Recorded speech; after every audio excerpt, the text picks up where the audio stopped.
어쨌든 은행의 부실들이 커지고 있다는 건 좋은 신호는 아닌 것 같고요. 그리고 개인들이 그 돈을 갚지 못해서 개인 파산을 신청하거나 다시 재파산을 하거나 하는 퍼센티지가 많아지고 있고, 그리고 소득이 늘지 못하는 그런 최저 소득을 받으시는 분들이 굉장히 많아진다는 거는 한국 경기에 좋은 시그널은 아닌 것 같습니다. 어쨌든 좋지 못한 뉴스인 것 같은데, 부동산 문제는 반드시 좀 정리를 해야 되는 것 같고요.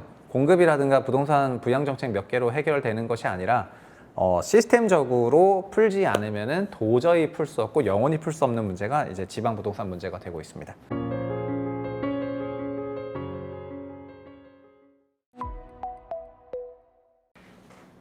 안녕하세요, 최부심입니다. 최근에 빚을 못 갚겠다 이런 사람들이 정말 많아졌습니다. 기사를 보시면은 일단 10대 저축은행의 PF 부실이 급격히 우려감이 올라가고 있죠. 그리고 금감원하고 예금보험공사가 그래서 중소형 부실 PF 저축은행 점검을 또 확대하겠다, 뭐 이런 기사들도 3월 달에 계속 나오고 있는 거고요.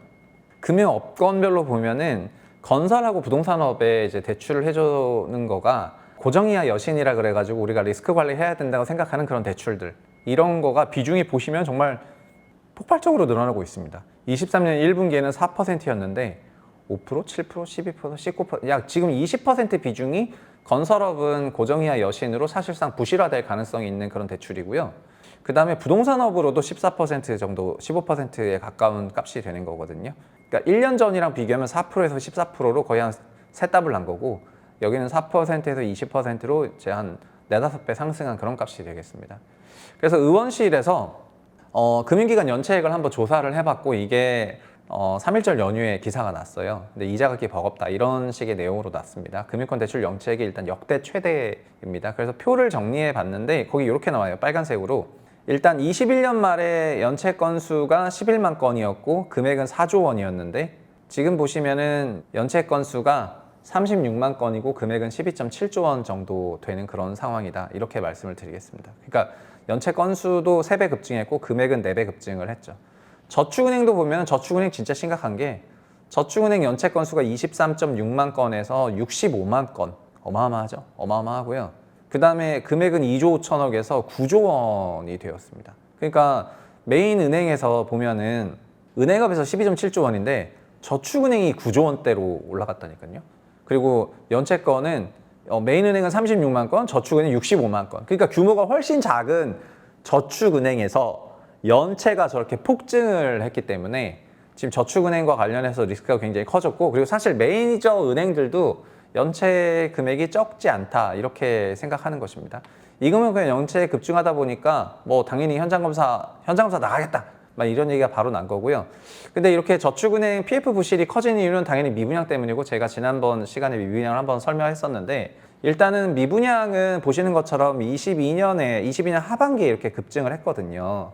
평균 이제 뭐 2만 언더에서 3만원에서 갑자기 6만 7만으로 갔고, 근데 요때 미분양이라는 거는 분양 미분양이고, 분양 미분양 중에 순차적으로 이렇게 준공 미분양으로 올라가고 있는 건데, 준공 미분양이 올해 1월부터 튀었다 이 말입니다. 준공 미분양이 올해 1월 달에 수치가 이제 빡 한 1000몇백 세대가 한 방에 튀었고요. 그 얘기는 지금 꼴랑 요 놈이 지금 준공 미분양 되고 있다는 건데, 앞으로 준공 미분양이 어디까지 올라가냐면은 요거 지어지기 시작하면 올 하반기에 준공 미분양이 이렇게 올라갈 수가 있거든요. 이렇게 올라가기 시작하면은 정말 부실화가 폭발적으로 늘어나게 되는 건데, 그게 이제 눈에 보인다 이 말이죠. 그러니까 정부에서는 이 준공 미분양으로 인해 가지고 생기는 그 수치를 조금 완화시킬 필요가 있어 가지고 LH를 통해서 3,000세대의 준공 미분양을 한 방에 사버려 가지고 2만 건을 일단 17,000건으로 낮춰놨죠. 그래서 이걸로 한 상반기는 버틸 수 있을 거라고 생각을 하는 것 같습니다. 상반기에 뭐 한 6천이 늘어난다 하더라도 17,000에서 다시 6천 늘어나면 한 23,000 되는 건데, 그러면은 뭐 추세적으로 훅 내려갔다가 다시 이렇게 늘어나는 이런 그림 보이게 되는 거니까요. 어쨌든 준공 미분양이 지금 요 꼬다리가 한 방에 튀는 모양새가 어마어마하고, 이게 올해 하반기에 정말 상당한 문제가 될 수가 있다, 이렇게 생각을 합니다. 그래서 요즘에 보면은 결국은 지금 돈을 못 갚는다는 사람이 굉장히 많아지는 건데, 그래서 갖고 있는 걸 다 내다 파는 거고, 갖고 있는 걸 내다 파는 거에는 이제 현재 여러 사업을 하시는 분들은 자기 사업도 안 하고 접고 이런 분들이 많아졌죠. 그래서 저희가 영상에서 이제 카페 같은 것도, 학원 같은 것도 그냥 다 팔아버린다 이런 얘기를 하는 거고요. 그럼 정부는 지금 지방 부동산 키우는데 뭘 하고 있냐? 정부는 이런 생각을 하고 있는데, 아, 지방 건설사가 위기야? 그러면은 뭐 지방 살려야지, 건설 경기 다시 활성화시켜가지고.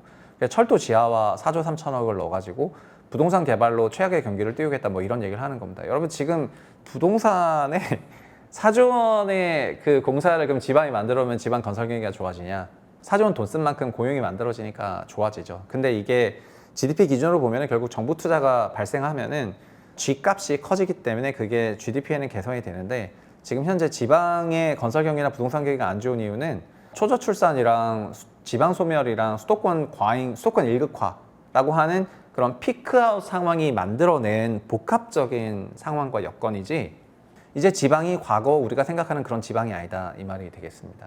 그러니까 예전에는 그런 지방이라는 게 그냥 자생이 가능했고 영구히 존재가 가능했다는 그런 생각 하에 이제 자산 활동이나 경제 활동이 아주 적극적으로 이루어지는 그런 구조였는데, 지금은 영구적으로 존재를 할까라는 그런 의구심을 한국 사람들이 갖고 있고, 그 갖고 있는 의구심 속에서 이제 탈지방 움직임이 가속화되고, 그게 수요의 절벽을 만들어내는 거고, 수요의 절벽을 만들어내는데 뭐 취득세 깎아주고, 그다음에 주임사 등록시켜주고, 뭐 기타 등등 세금 조금 깎아주고 한다고 그 심리가 넘어가겠냐, 이 말이죠. 그래서 지방에 대해서는 어쨌든 일은 하긴 하지만 그렇게 적극적이지는 않다, 이런 말씀을 드리겠습니다. 결국에는 이 저축은행 PF는 앞으로 이 미분양 데이터를 보면은 아시겠지만은 2만 호 정도로 중국 미분양이 끝나는 게 아니라 앞으로 계속 올라간다는 거를 의미를 해요. 어느 정도로 올라간다? 이 쌓인 만큼 앞으로 시차를 두고 한 올해 말 정도 되면은 정말 중국 미분양은 3만을 넘을 수도 있을 겁니다. 아마 22년 1월에 했으니까 3만까지는 아니고 3만 언저리에 근접할 거예요. 내년이 되면은 정말 뭐 완전 대폭등하는 그런 일이 있겠죠. 올해 말부터 마찬가지로.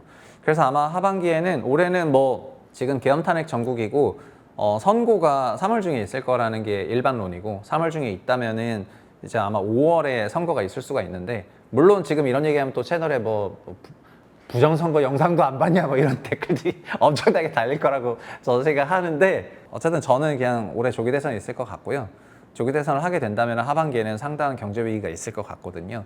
그래서 경제 위기로 가는 과정에서 이것들이 굉장히 문제가 되고 있는데, 상반기까지는 어떻게든지 수습을 할 것 같은데, 제가 느꼈을 때는 현 윤석열 행정부에서 일했던 공무원들은 이제 다음에 올 그 행정부에 이 모든 똥을 다 넘길 그런 생각을 하고 있는 것 같습니다. 그래서 뭐 난 모르겠고 알아서 하시오라고 해가지고 상반기까지는 최선을 다해서 막고, 하반기에는 이 똥을 다 넘겨줄 그럴 생각인 것 같아요. 그래서 하반기를 저는 부동산 시장을 좀 더 보수적으로 보고 있습니다.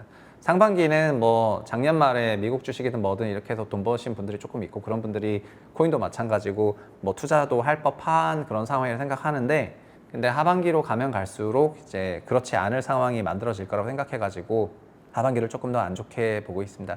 어쨌든 은행의 부실들이 커지고 있다는 건 좋은 신호는 아닌 것 같고요. 그리고 개인들이 그 돈을 갚지 못해서 개인 파산을 신청하거나 다시 재파산을 하거나 하는 퍼센티지가 많아지고 있고, 그리고 소득이 늘지 못하는 그런 최저 소득을 받으시는 분들이 굉장히 많아진다는 거는 한국 경기에 좋은 시그널은 아닌 것 같습니다. 어쨌든 좋지 못한 뉴스인 것 같은데, 부동산 문제는 반드시 좀 정리를 해야 되는 것 같고요. 공급이라든가 부동산 부양 정책 몇 개로 해결되는 것이 아니라 시스템적으로 풀지 않으면은 도저히 풀 수 없고 영원히 풀 수 없는 문제가 이제 지방 부동산 문제가 되고 있습니다. 오늘 여기까지 하겠습니다. 감사합니다.